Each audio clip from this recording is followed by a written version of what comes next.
This is a printer, and it prints directly onto wood. I have spent years trying to get color and graphics onto wood.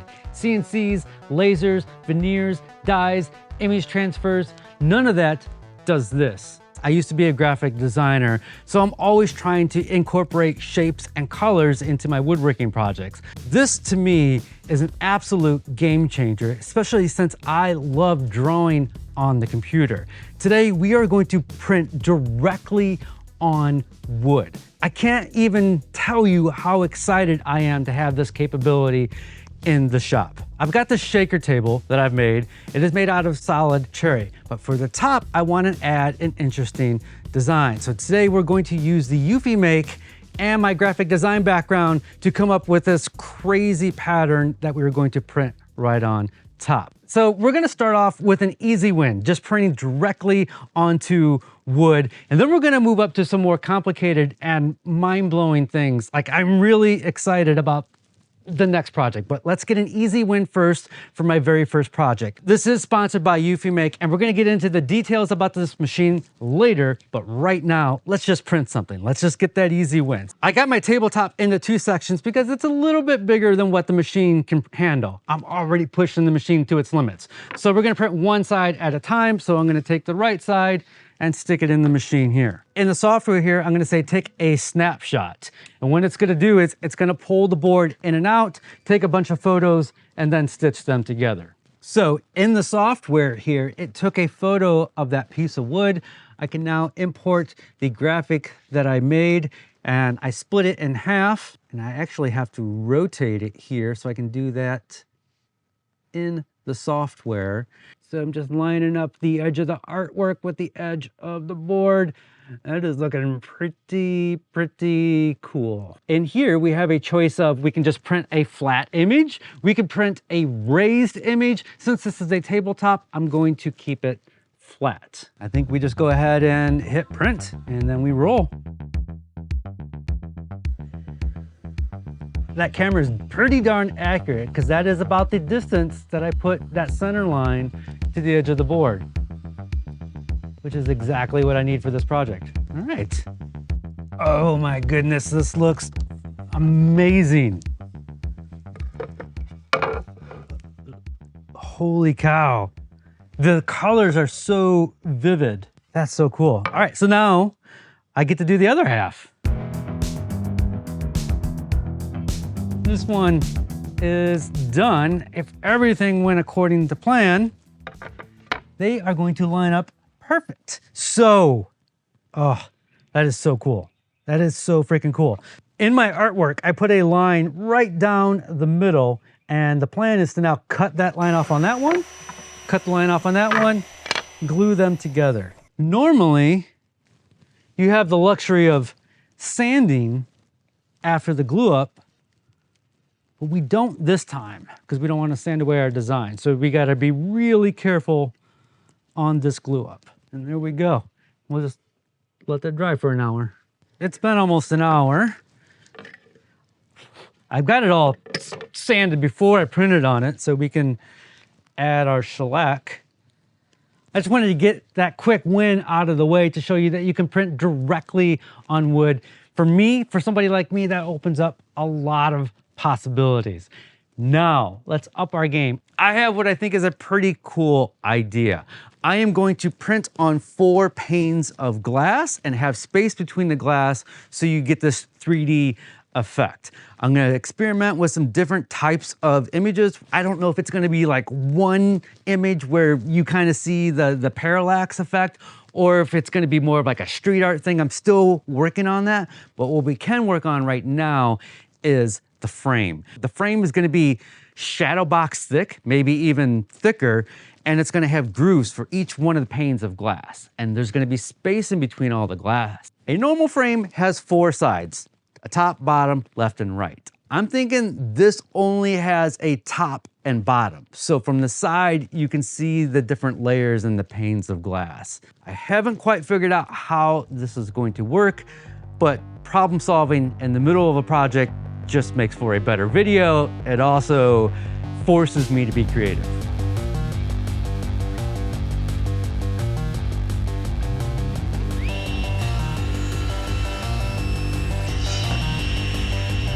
we have one piece, and I'm gonna cut this in half over at the miter saw so we have the top and bottom of the frame. But right now, while it's still one piece, I'm going to cut 4 grooves in there. That way, when we do cut it in half, everything is gonna line up perfectly.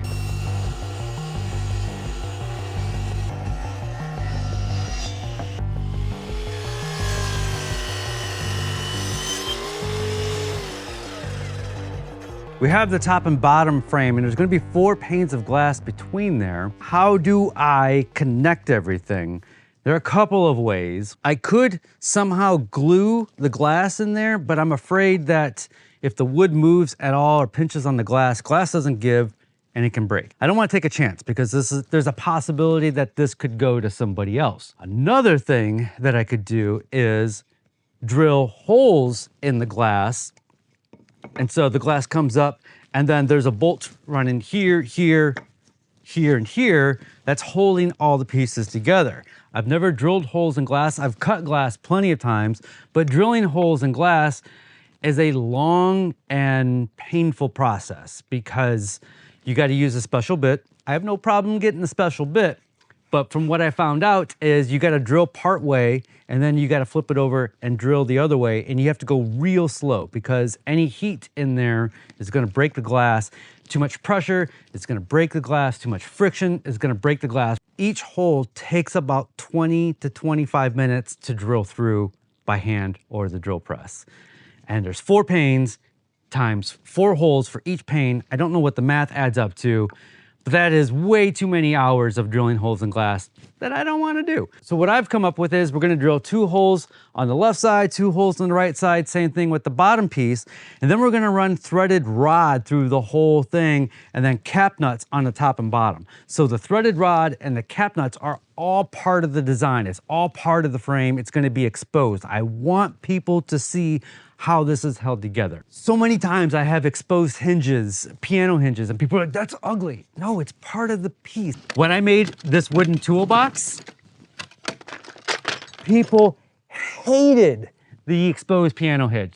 They were like, why would you spend 2 weeks making a beautiful wooden toolbox and then put a cheap piano hinge exposed? Because it's part of the design, people. You gotta open up. You gotta see the beauty in the ugly.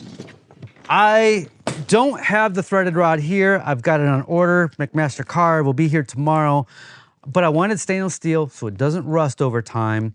And my main choices were 1/4-20, which I thought was a little too thick. So I decided to go with 8/32. So we're gonna drill a hole that will allow an 8/32 threaded rod all the way in the top and bottom. So I'm just gonna use this to figure out what drill bit I need, go over to the drill press, drill everything out, and then we wait for our shipment to arrive.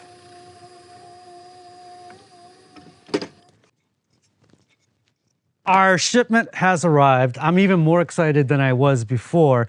Now, I could use acrylic for this project, but the thing is, acrylic naturally attracts more dust than glass. I don't know the exact reasons. There's some sort of static buildup. Science is complicated because acrylic is going to attract more dust, and there are spaces in between all the panes that I don't think acrylic is the right choice. You're still going to get dust in between the panes when we use glass, but it'll be easier to clean out with a can. So our finish has dried on our frame pieces, and I got all of my threaded rod and the cap nuts. Check this out. We can put the cap nuts on the bottom like so. I'm going to use thread lock when I'm all done, and then that is going to go through there like that. This is a pretty good idea. This is a pretty good idea. All right.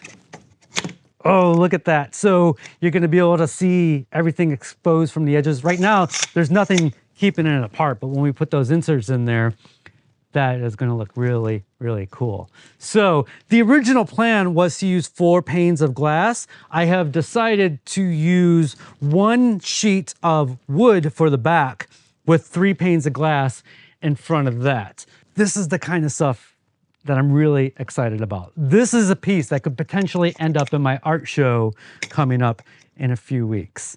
This idea has lots of potential.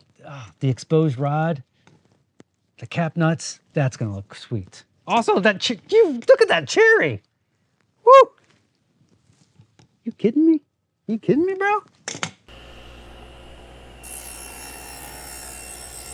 There's this thing that I do. There's no reason for me to put that piece of plywood in there yet because it's not time for assembly.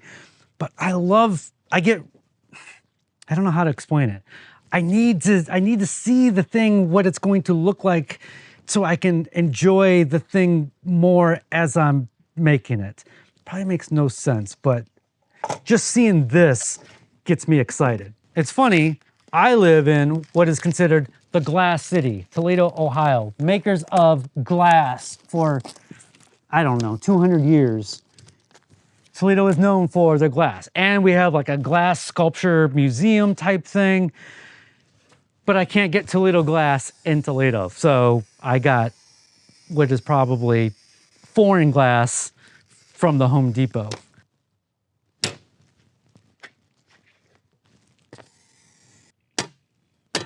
We've got all of our glass cut. I polished all the edges, and now we get to work on this 4-layered photo that I'm pretty excited about. Let me show you here on my computer what I have going on. This is a photo that I took in Yellowstone National Park last summer. I took this photo and removed the trees. That's the first layer that we're printing. Then on the second layer is this text that I have on the photo. And then the third layer, I'm bringing back in the trees over top of the text. And then the fourth layer is more trees. And if this works the way I think it's going to work, it's going to have this really cool 3D effect. So we're gonna start off with the background layer, printing on wood. So the first thing we need to do is take a snapshot. So it's gonna take a series of photos and stitch them all together. I am going to import the first layer of our artwork. Do that. Yes, it's bigger than the size of the wood, but that is okay because I want it to bleed off of the edges. And then we need to rotate it, and I can choose my ink mode. This is going to be white CMYK, so it's going to lay down a layer of white and then CMYK over top of that. That's just going to give it a nice solid base to print on. And then we need to make sure our material is wood, and we're ready to go. We hit print.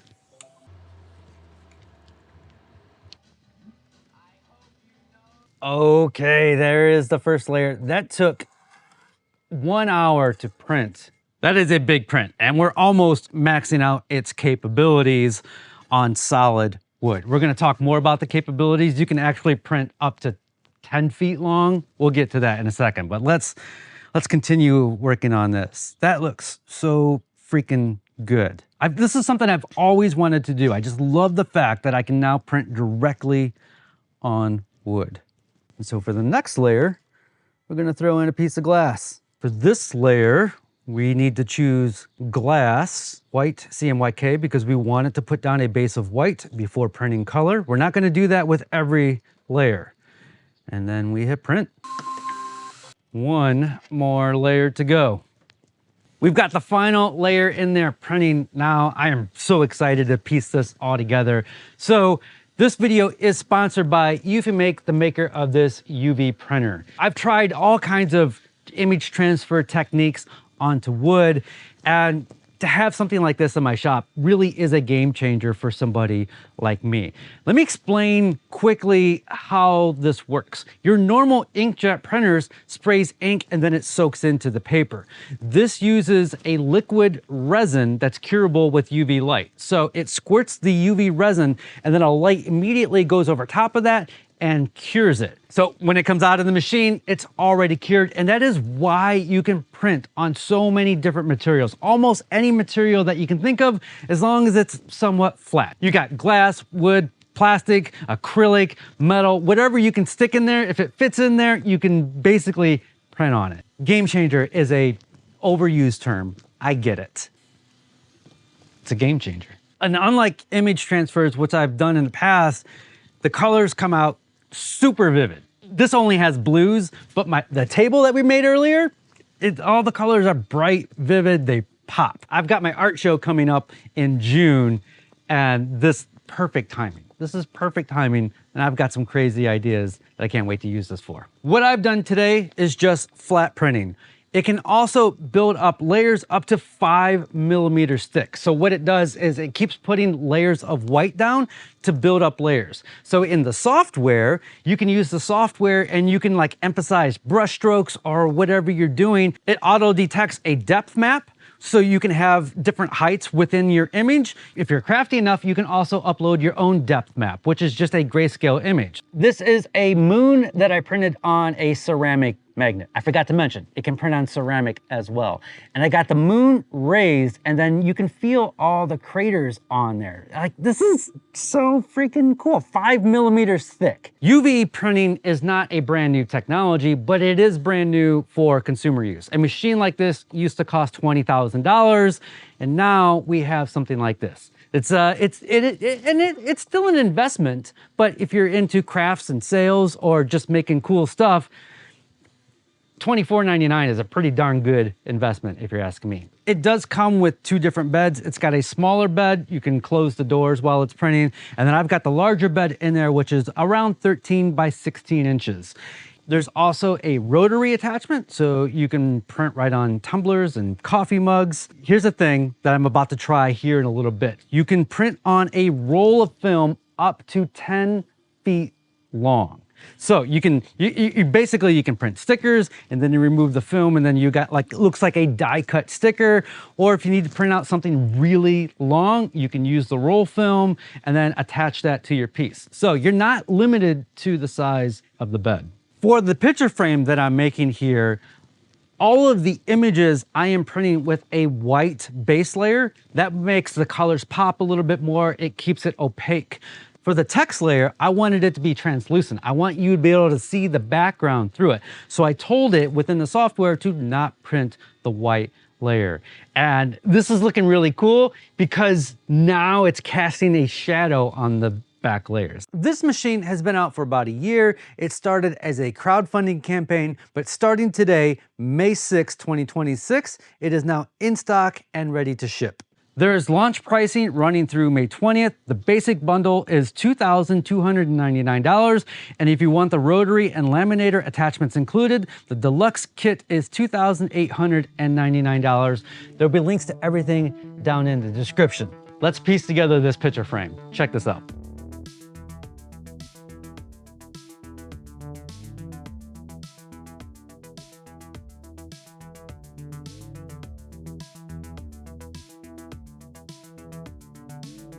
In addition to putting thread lock on the cap nuts so they wouldn't come undone, I did put a little bit of glue at the ends just to keep the glass from sliding out. I did add some hanging hardware on the back. I am super thrilled with how that came out. It's really hard to show on camera. The depth, it looks way cooler in person, I assure you. So I think this is going to be a hit at my upcoming art show. There's more details about the art show down in the description. I will have links to the eufyMake and all the deals to this down in the description as well. That is gonna wrap it up. I am super thrilled that I can now print directly on wood or whatever I want in the future. As always, be safe, have fun, stay passionate, and make something.